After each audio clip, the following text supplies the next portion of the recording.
Hi, gorgeous ones. I'm Rebekah. This is my full moon report for Pillars of the Moon. I hope that you're all doing well. Yeah, I have quite a lot to share, a lot that's coming in around this full moon. So yeah, let's jump on in. So first, I just want to start by thanking you all for all your support and love and yeah, encouragement to me. And I've been doing some really lovely readings lately and had an amazing reading yesterday with a beautiful brother who's from Kenya and has got his sun in Leo. So it's beautiful to connect with him over this full moon as well, which is in the stars of Leo in the lifetime sky. So for those of you who are not aware, I use something called 13 star sign astrology. So it's a bit different from Western astrology or tropical astrology because we use the 13 signs that the sun goes through in the ecliptic belt. And we also have 13 houses for the 13 signs. So it shifts everything and it's amazing and I love it. So that's why I share it. This is what resonates with me. And so I just invite you to, if you're curious about it, just to, you know, open yourself to receive what's coming in through me. And yeah, if it resonates, then awesome. If it's not, then awesome. You know, I'm just here to share my view, you know, through my lens. And those of you who know me will know I have loads of Pisces in my chart and my Mercury is in Aquarius, so I'm like and I'm learning that actually what I see through my lens, it doesn't have to be the same as what other people see. And actually the more of us who are receiving these visions from the stars, you know, there's actually similarities in those of us who are looking for ourselves. You know, we're not looking at a textbook to see what Aquarius is. We are tuning in to the stars and the constellations and receiving. You know, in my last new moon report, I was talking about Aquarius being the Holy Grail because of the chalice. And then I've just discovered these amazing new astrologers who I'm following as well on Instagram, and they are describing Aquarius as the Holy Grail. So I'm like, wow, you know, I'm not the only one seeing these things. So that's really great for me to see that I'm not just seeing these things, that it is something. And so keep following those threads of inspiration and that creativity and that vision, you know, and really start to see for ourselves what is really going on. And so, yeah, so the full moon will be on Saturday, the 27th of February in England, in the GMT time zone, at 8:17 in the morning, and in the stars of Leo in the lifetime sky. So we are meeting with the lion this full moon. Yeah, so it's lots that I want to share. So first of all, I'm going to jump into the lifetime sky and show you the moon in the sign of Leo. So I'm just going to share the screen for you. Here we go. So what time is this? This is today, the 26th. So let's just go back to where we are right now. Okay, so right now, you can see the moon has just left the stars of Cancer and it's journeying towards, this is constellation Leo over here. And so moving forward to the 27th, which is Saturday, we want the time to be 8:17 a.m. And so then you can see that the moon will be in the stars of constellation Leo. And so this is a really powerful position for the moon. You know, it's going to be in opposition to Aquarius, and obviously Leo is kind of on that axis, but the sun is also in Aquarius and Venus is conjunct the sun. We'll look at the chart in a minute. But what is really coming through for me about this full moon, it's like the Holy Grail and the lion, or the lion and the Holy Grail. And it's like this kind of protecting of that. And so the constellation Leo, to me, it seems it's quite different to what, you know, some astrologers envision it. Because when I think of Leo, or when I feel into the energy of Leo, you know, because Regulus is one of the Behenian stars. You can see the Regulus star here. So let's just see when the moon, what time the moon crosses over Regulus. I'm just going back in time. So on the 26th, that's Friday, 2 in the afternoon, this is in the GMT time zone, the moon will cross over Regulus, which is the brightest star in the constellation Leo, and is one of the Behenian stars that the ancients used to use as their anchor points, or they believed the root of astrological power. So the moon will be crossing over Regulus before it comes to its fullness. So it's crossing over this powerful portal of Regulus and the heart of the lion. And what does Regulus represent? You know, to the alchemists, it was about heart-directed, strong leadership. And it's connected to the stone granite and the herb mugwort. Wow. So that's really powerful, isn't it? Like, to tune into this. And I also see the constellation Leo connected to the strength card in the tarot. And so the strength card in the tarot is number 8, infinity. And also it's connected to the lions. The strength card is connected to the lions. And you can often see, I'll show you an image of it in a minute, of the woman who's befriending the lion. And I think this is part of this full moon. It's about really being strong and leading from our hearts, you know, because Leo is about its heart, it's about the sun, it's about shining, but it's also about power. You know, Leo to me is about power. It's the lion, it's strong. So yeah, so this is when the moon crosses over Regulus. So this will be 26th, Friday. And then jumping forward back to the 27th, then we've got the full moon here. Go back to 8 in the morning, that's where the full moon is, which is kind of in the center, really, isn't it, when you look at the constellation of the lion there. And this is the asteroid Vesta. So at the time of the full moon, you know, the moon will be really close to Vesta, and Vesta is connected to the sacred fire. So, you know, this is a fiery energy for this full moon, especially with Uranus in Aries. And it's no wonder that Mount Etna in Sicily has erupted, you know, with all of this fiery full moon energy. I think it started on the 22nd, number 22 being another powerful number. So I'm just going to fast forward because I just want to see when the moon crosses over Vesta. Aha, okay. So on the 27th, the same time as the full moon, in the evening, 6:30 in the evening, the moon will meet with Vesta. So this is the sacred fire keeper, Vesta. So there's lots of ancient mythology about her. She is very important. She is the bringer of ancient knowledge. You know, like, wow. So this is she's been in Leo for quite some time now. So this full moon being connected to her, I feel is really coming into our power and coming into this like sacred ancient knowledge that and the fire that's within, you know, and we are coming into spring here. So we're starting to feel that fire rising inside of us and that springtime energy coming up and out. All right, so I'm gonna stop sharing this now, and I wanted to share with you, I was talking about the strength card in here we go.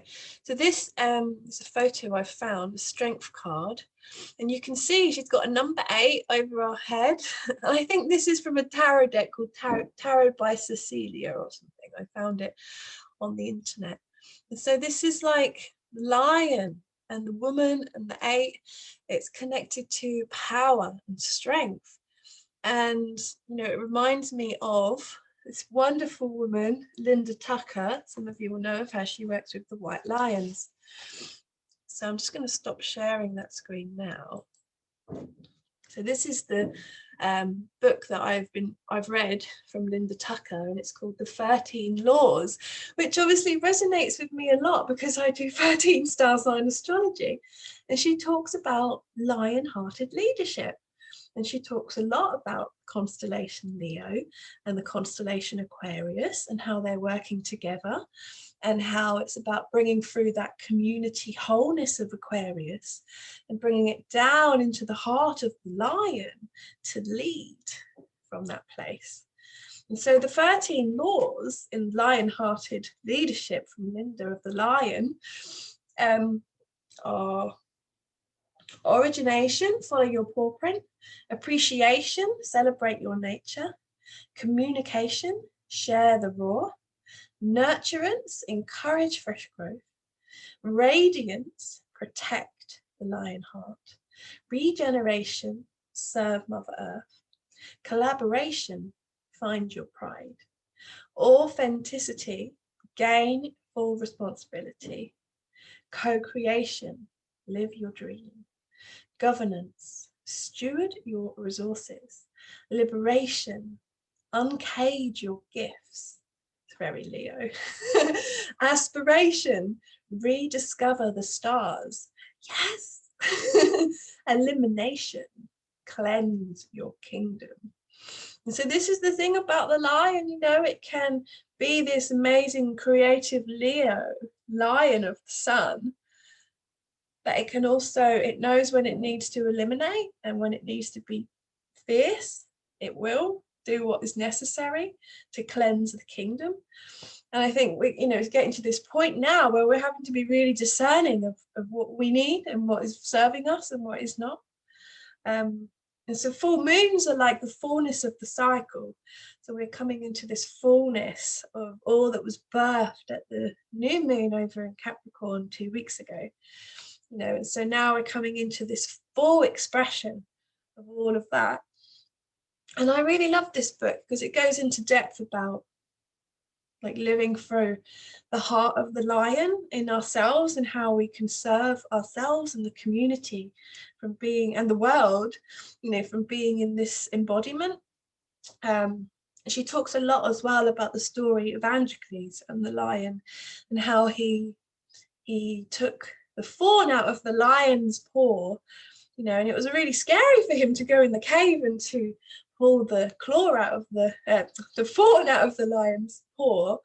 But in doing that, you know, he befriended this great power which ended up saving his life. You know, so right now it feels like we are being called to embody that great power in ourselves, and to really connect with the lions and the lion energy. And the number 8, you know, because the number 8 in numerology is connected to the lions, the star lions, the cosmic lion energy, Sirius. It's also the number connected to abundance, royalty, wealth, infinite possibilities, you know. So there's lots of 8s in the chart actually for this full moon. So let me show you.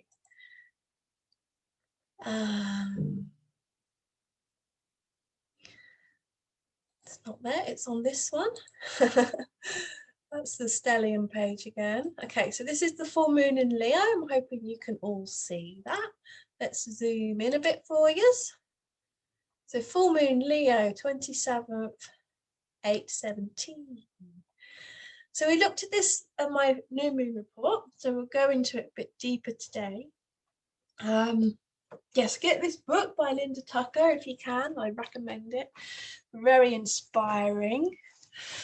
I'll be talking a little bit about Mount Etna as well in this report, because Mount Etna in Sicily is erupting, and yeah, I feel really connected with that actually.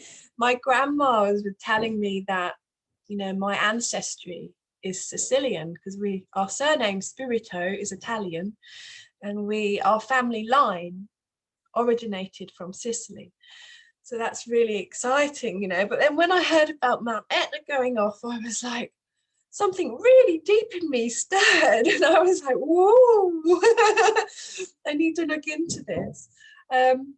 yeah, I'll talk about that in a moment. I just want to go into the chart a little bit first, or the sky map for the full moon. So I'll be drinking my water as well from this wonderful white springs that we have here in Glastonbury. This is our holy grail that we have in Avalon. I'm so grateful for all that this springs gives us and that I'm able to drink this holy water. Yeah, this is my chalice I've got right now. So you can see over here, I'm just going to draw on it. The sun is still in the stars of Aquarius. And look, right next to Venus. This is so, that's really rubbish drawing, isn't it? I'm going to just remove that. Yeah, so here we go. So these two here, Venus and the sun in Aquarius. So this is delicious, you know. So once Venus crosses over the sun, you know, she'll be behind the sun. So when the sun sets in the evening, we'll start to see Venus as our evening star. So at the moment, we can't see her because she's so close to the sun, you know, so the sun is so bright. But, you know, once she crosses over the path of the sun, you know, we'll start to see her in the evenings again, which will be yummy, be really nice. So Venus and the sun in Aquarius, it's like Venus is bringing all of that heart, all of that love, all of that which we value into this Aquarian sun. You know, it's like really bringing us into this love consciousness and really trying to be compassionate to each other and to help each other, to be more community focused, you know, to check in with people in our community. Are you okay? Do you need any help?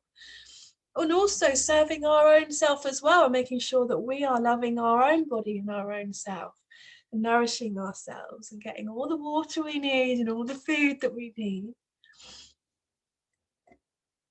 So the full moon over here obviously is next to Vesta.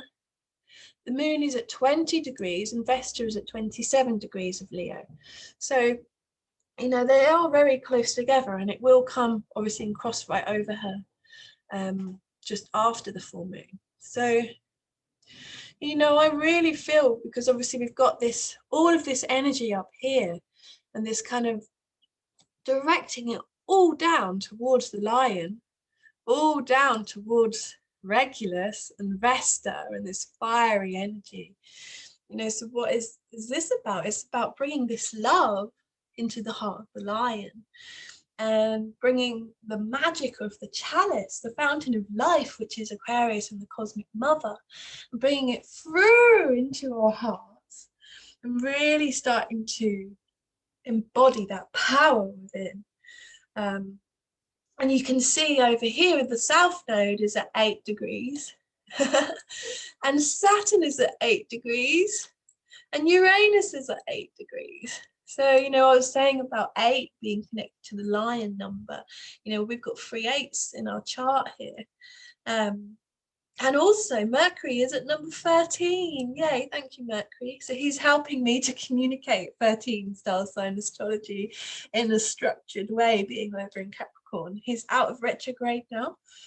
So yeah, we kind of haven't got much any retrograding going on. So it's very much about forward motion and starting to make action towards our goals.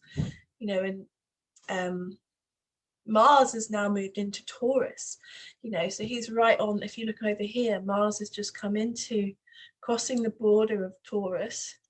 And so he's now, okay, let's get physical.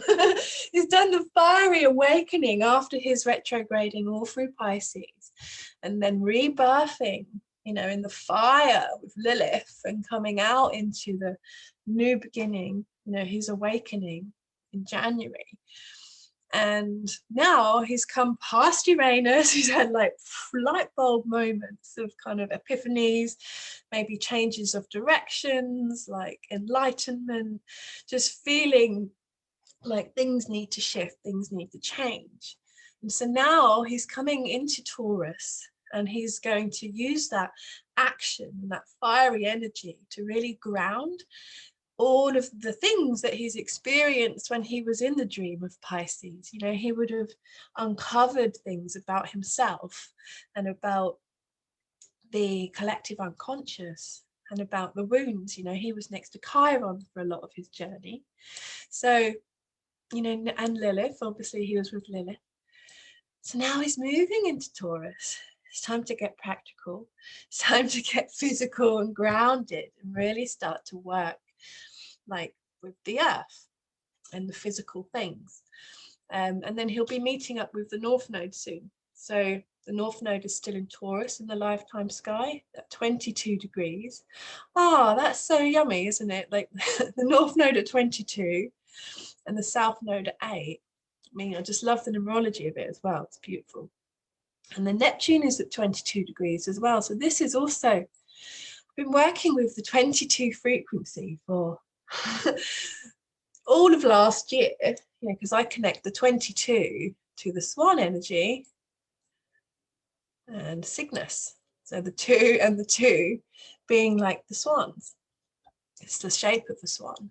And the 22 is the number of sacred union or divine union.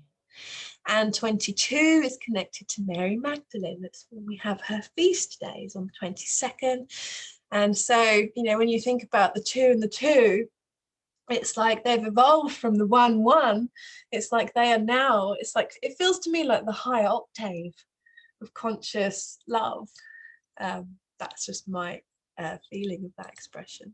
So yeah, we've got lots of 22s, we've got lots of 8s. So it makes me feel, you know, that there's a lot of abundance coming into us, but we have to work for it. When you look at Mars over here in Taurus, and it's time to really ground those visions and those things and all that we want to create and start to make physical actions to make them happen.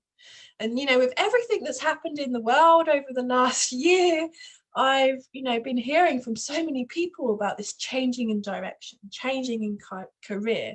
You know, we're at home a lot more. We're not going out to work. And so we're having to really reflect in maybe our jobs and our careers, if, you know, if we're still able to work, and sort of saying, okay, well, is this really what I want to do when I'm dropping into my heart, what I really value, you know, over here with Venus and the sun and Aquarius? It's like, well, you know, is this really it?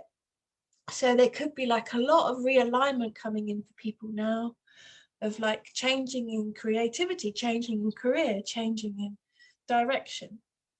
And there could also be lots of creative inspiration coming in with all this Leo energy. I watched a really powerful video the other day, a wonderful woman I follow on YouTube. I will add her video to the comments at the end. Blooming Woman, I think is her name.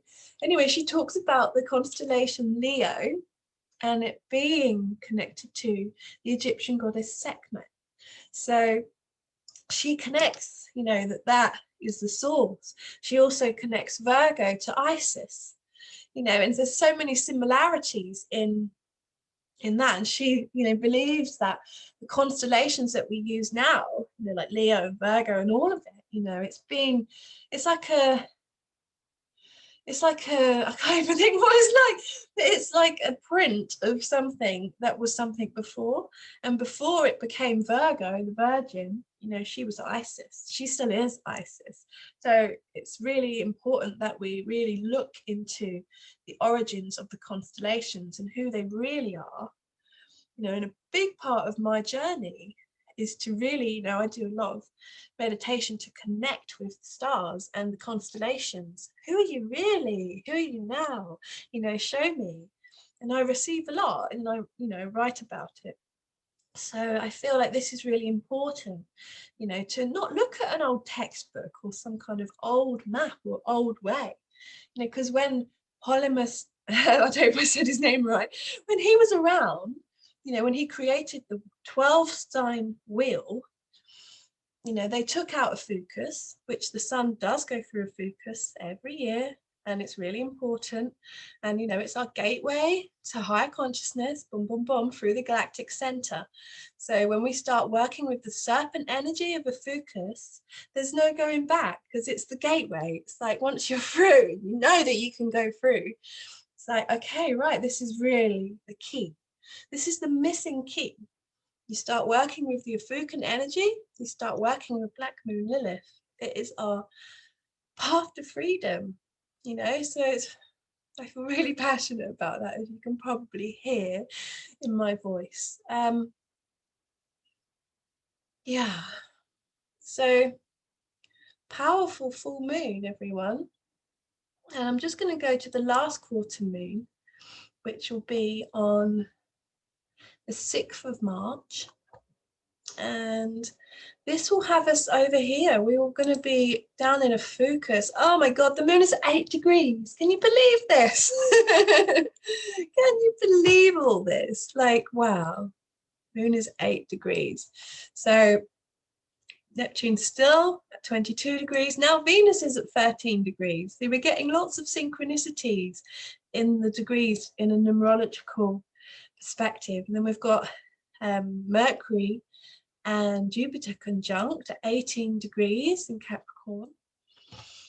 I love it all so much. But when we're coming into the South Node conjunct the moon, you know, this last quarter moon, which is the ending or the descending energy of the moon, of the lunar cycle, and is also, you know, we've got Juno here as well, which is connected to our commitments. So we have got a really reflective time connecting us to the past.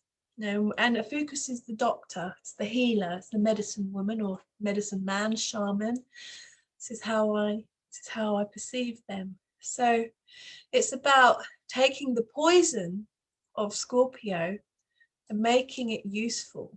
You know, so all that has challenged us throughout this cycle, all that has tested us, all of that, you know, maybe we've got sick, or maybe we've had a big fight with someone, or whatever it's been, you know, the pinnacle of this cycle at the full moon is going to bring up stuff for all of us, depending on our own charts.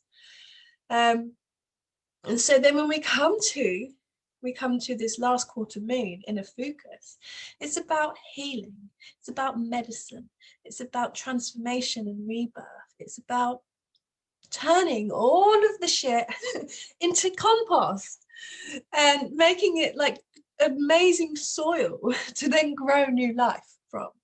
And this is the magic of Ophiuchus. So of course we have to include them because the sun goes through there. And without Ophiuchus, we have no descent, we have no rebirth. You know, we don't then start the new cycle, because we have to go through the portal of Ophiuchus to go through the galactic center of Sagittarius. Once we go through the galactic center of Sagittarius, we find ourselves ascending with Capricorn and going up, up, up into the stars and the galactic beings in our star family. We find ourselves in the cosmic mother's womb and the chalice of life. We found ourselves at the fountain of life. You know, and then we come into Pisces and we meet infinite consciousness and infinite, like that child within the womb. So this is like the magical inner realms of the stars. And so once we've journeyed through that inner journey of winter, you know, we come out again at spring and we meet with Aries. And so, yeah, when the 12 sign zodiac was created,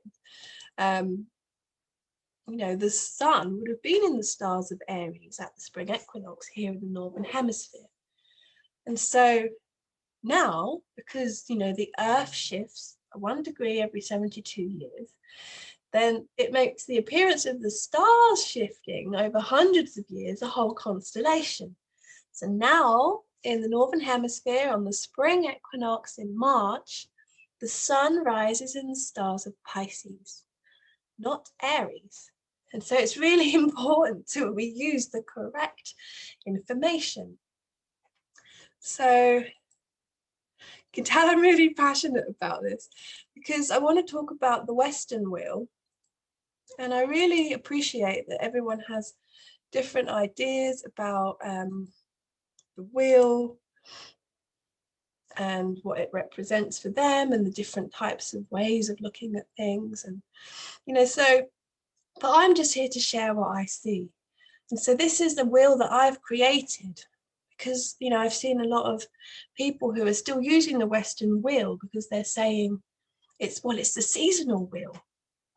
Okay, yes, it is in some ways, but if you're going to use the stars to dedicate the seasonal wheel, you know, why don't you just go back to what was our way of managing the seasons before the 12 sign horoscope was created? Because before that was created, you know, all pagans, all the druids, all of like the ancient, a lot of ancient cultures and witches and, you know, priestesses would all use the wheel of the year.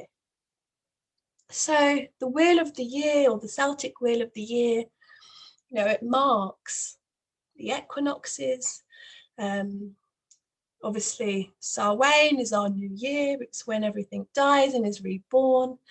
You know, in the lifetime sky, so you can see the outer wheel that I've done here is the astronomical wheel. This is matching the lifetime sky. So when we hit Samhain here in the northern hemisphere, it will be at the end of October. The sun goes into the stars of Libra. So you can see here, this is Samhain, this is Libra. And during the season of Samhain, you know, some might call it Scorpio season, but to me, it's not Scorpio season because Scorpio doesn't happen until midway through. We have to have Libra first. We have to weigh up what we're releasing, what we're letting go of. We meet with Mart, Egyptian goddess Mart. Then, of course, you know, we meet with death, we meet with Scorpio. We have to remove that which is no longer needed. Then we meet with Ophiuchus, we descend. You know, so this is when we get to the end of Samhain season. Then we come into Yule season. So we're descending with the stars of Ophiuchus, and on a seasonal perspective, we're then moving into Yule. So Yule is when we celebrate winter solstice. So it's the returning of the light. So when you think about it, when you're working together with the stars and the seasons, you know, we're merging what's really going on in the stars and what's really going on in the seasons. You know, so it's using the correct information in all ways. This is just something that I've been working on. This is my creativity that's happening with all this Leo full moon and everything. It's my expression. So you can see how it's a journey that we move through. And I've actually had to flip the seasons around so it matches the stars, because obviously it normally goes to the right, but I'm moving it to the left the same way that we do with the stars. So yeah, it's interesting, isn't it? So this is my dream of how we, I guess, how we embrace time in a new way. I feel like there's new templates coming in. It's just something that I've been working on, that I'm really passionate about. You know, I will be creating a calendar as well, which is bubbling away in the background. Yeah, and I'll do another video talking about the whole wheel and how it works together with the lunar energies as well, and the solar energies and the seasons, and how we can merge them all together and come into more alignment. You know, this is my vision, and why I'm doing it is because the Gregorian calendar and the Western wheel is out of alignment. So the more we continue to use it, we are being out of alignment. And I do understand that, you know, there's so many people that really still resonate with their Western will. So if that's your truth, then please, you know, this is my truth, you know. So I'm just here to share what I see and what I feel. And of course, if enough people and enough astrologers still use Western astrology and the Gregorian calendar, even though it's fake time, you know, it's still going to be true because of the power of our belief. And the power of our belief is incredibly powerful.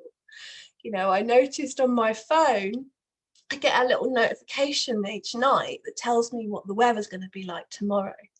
So now I start saying, oh, it's going to be raining tomorrow. And then the other day, this happened, and I looked at my phone and said, it's going to be raining. And then I said to myself, no, actually, I think it's going to be dry. And so I turned off the app and I was like, I don't like this thing. So I'm going to say, okay, it's going to be dry tomorrow. I woke up the next day and it was dry. So it's like, you know, the power of our belief, the power of our intention really does create our reality.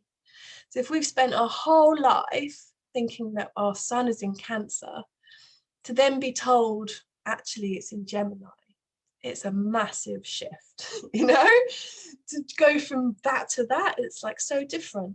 But when we start to, what I've found from people that I've done charts for, is you can find the Cancer in their 13 star sign astrology chart and see why it still resonates, you know, because for me, like my sun is in the stars of Pisces, but I have a really dominant Aries as well, because my Mars and Vesta are there. And so that's a strong position because Mars is at home in Aries. So I can still really resonate with the Aries energy, even though my sun is in the stars of Pisces, which also resonates because, you know, I'm very cosmic and connected to the stars and the celestial waters and super empathic and all of those things. So, and sensitive. Oh, anywho, I've been talking for a long time now, it seems. I told you I had a lot to share. Yeah, so I guess I'll wrap it up here, but just want you to all know that I love you all and many blessings on this full moon. I'm just going to show you quickly the chart for the new moon, because I'm sure you'd like to see it. So the new moon is coming up in Pisces on the 13th of March. And it's just so gorgeous because look at all of this Pisces and Aquarius energy. So this is super cosmic and loving. And yeah, this is a real beautiful new moon that's coming up in the next 2 weeks. So, you know, we're going through the last quarter moon in Ophiuchus. We're making medicine from all our shit, transforming that which we no longer need into something useful, you know, becoming resourceful and becoming the healers for ourselves, healing our own bodies, healing our own wounds. And then, you know, we come to this new moon in Pisces. You know, it's right next to Neptune, who's conjunct Venus.